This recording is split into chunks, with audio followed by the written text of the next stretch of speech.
Hi there, welcome to Kneppy Invest. Is there any worse feeling in the world than seeing one of the companies you don't own in your portfolio share price drop by 20, 30, 40, or even 50% in one or a few trading days? In fact, this happened to me on the 21st of January, where a company I do own, Nuix, saw their share price drop about 25% because of a negative quarterly report. Now, the main reason you will see share price of companies drop or even rise by a significant amount in one trading day is because of news flow from that company. And the reason I do like to pay attention to these significant drops or rises in share price is twofold. The first reason, it can provide opportunities to us as investors. And the second reason is all about learning. And the main learning I want to get from these sort of experiences is to see if I can actually plan ahead. Is the market telling us something before these negative or positive news announcements are released to the market? In this video, I'm going to provide 4 examples of companies that have seen their share price take a significant hit over the past week or even 2 weeks. But to bring a little bit of positivity to this video, also provide one example of a company that has seen the share price rise because of a positive announcement by the company. So let's get stuck into it. And the first company I'll be talking about is Redbubble. So what I'll do with each of these companies, I'll be showing you 5 companies. I'll talk about the opportunities, if there is any opportunities opening up as the share price falls. And then also talk about what I have learned from what's happened to Redbubble over the past 15 to 18 months. And not only what I've learned about Redbubble, but also what I've learned about the overall market. Because you can learn a lot of things about the two just by looking at the share price action for a company. Now, I'm not the biggest fan of Redbubble, to be honest with you, because back around 2017-18, towards the end of 2017, I was wanting to buy a few t-shirts as a reminder of a large trip I did make overseas. And I was directed to the Redbubble website by Google because there were some designs on there that I was a little bit interested in. But the thing that turned me off Redbubble was just the prices of the t-shirts they were advertising. Really exorbitant prices, way too high than I was willing to pay. In fact, some of the t-shirts were being sold at for like $60 or $70 when I could buy the same t-shirts in the United States for about $10, $20, maybe even less than that. So I equate Redbubble with overpriced t-shirts. Maybe that's not the full story when it comes to this company, but I don't really understand the business model, to be honest with you. And Redbubble made a complete fool of me during 2020 because the share price of this company went through the roof. And this company did experience a lot of tailwinds during that period. But a lot of times when a company does experience some good times, and usually when those good times are only short-term good times, you will see potentially the next year could be a complete opposite story. And that's what happened with Redbubble. 2021 was not a good year for this company. Share price fell from about $7.20 to a low of about $2.60. And the share price was in a well-defined downtrend by the time 18th of January turned around or came upon us. And then they released a business update and a financial year 2022 outlook. And this was not a positive report or announcement by the company, and the share price has fallen 32% because of this announcement. So does this give us an opportunity for Redbubble to buy in at a cheap price? For me, it's a no, simply because I don't really understand the business model for this company. But if you do understand the business model, and if you believe this is just some short-term issues for the company, this is definitely a possible opportunity for you to buy Redbubble at cheaper prices. But be warned, the share price has fallen by a lot. And a lot of times when you see the share price fall like this, you can see the share price fall even further. And you might be buying in at higher prices than you could buy in at in the future, maybe $1.50, even $1.25. Now, what have I learned about looking at this particular chart for Redbubble?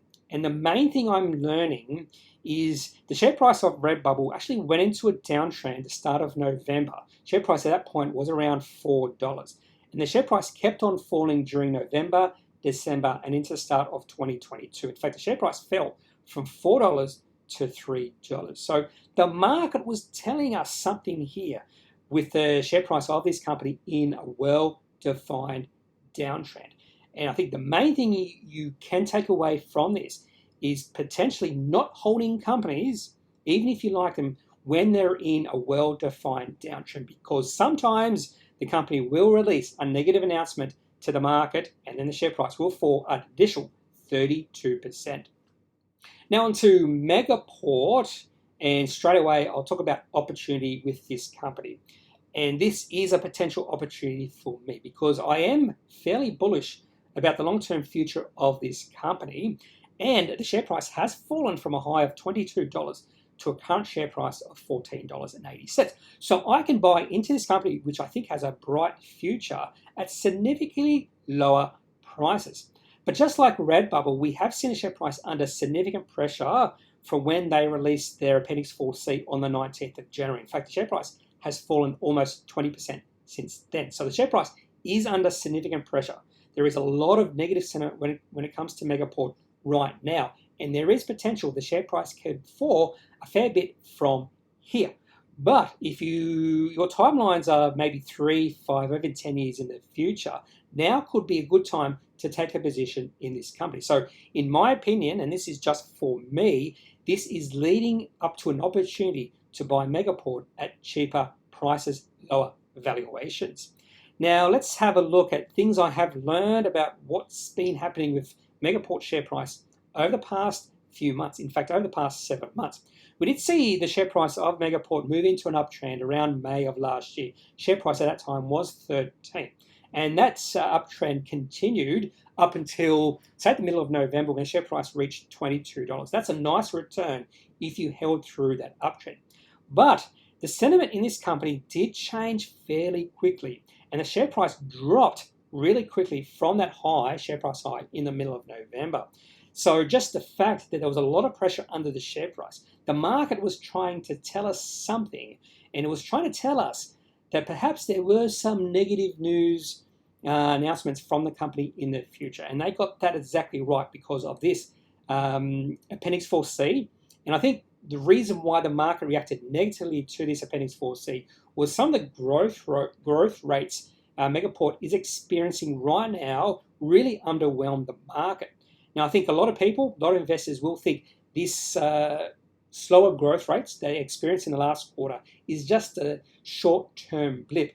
And if it is a short-term blip, then that does give us an opportunity. But I will say a lot of negative sentiment when it comes to this company right now, and it wouldn't surprise me to see the share price fall quite a bit further from $14.80. So what I might be doing now is just waiting for this negative sentiment to just drain away. Wait for the share price to just level off and perhaps move into an uptrend, or perhaps some positive news released by the company could stop the share price from falling. Onto another company that I have held in the past for a very brief period of time. That is BWX. And the reason I held BWX in the past was because the share price was under significant pressure because the company was going through some bad times. So right now, when it comes to opportunities with BWX, I'm staying well clear of this company simply because of their history. But if you've done your research and you think this company has a really good future, there is potential opportunity right now because the share price did drop 17% when they released a leadership transition announcement on the 13th of January. And the market did react quite negatively to this announcement. In fact, the share price dropped 19% on the 13th of January and then a further 8% on the 14th of January. So the market did not like that the new CEO is the current CEO, the Chief Operating Officer. But the share price has fallen quite a bit, and just like Megaport, and particularly just like Redbubble, the share price of this company has been under pressure for the last few months, and the share price has been in a downtrend. So again, the market has been telling us that there is something negative happening with BWX right now, and maybe it was just this leadership transition period. the company has been going through. And this is a sort of announcement from a company that I'm much less bearish about than, say, a profit downgrade or a negative trading update that Redbubble did release. So this sort of announcement, I am more likely to be hopping on, trying to pick the bottom. But at this point in time, I'm not very bullish about this company in the long term, so I am staying well clear of this company. Now onto Nuix, and this has been a real intriguing case study to be looking at ever since this company listed on the ASX back in late 2020. I'm not sure, I can't remember if it was through private equity, but I can remember Macquarie Bank did have a big role in the ASX listing of this company. Now there was a lot of hype in Nuix just after they listed, or around the time they listed. In fact, the share price went up all the way to about $12 by the end of January 2021. But it's been an absolutely horrible year for any Nuix shareholders because the share price has dropped from that high of $12 to a current share price of $1.59. Things have not been going well for Nuix, and it really started in late February when they released some negative news, and then the share price fell 32% in the one day to $6.06. And there'll be a lot of people, when they see the share price drop like 32% in one day, they won't sell. This would not be a signal to sell, but this was a definite signal to sell. Some really bad negative news from the company, and the share price has continued to drop from there. And then they released their first half financial year 22 results on the 21st of January, and the share price fell another 23%.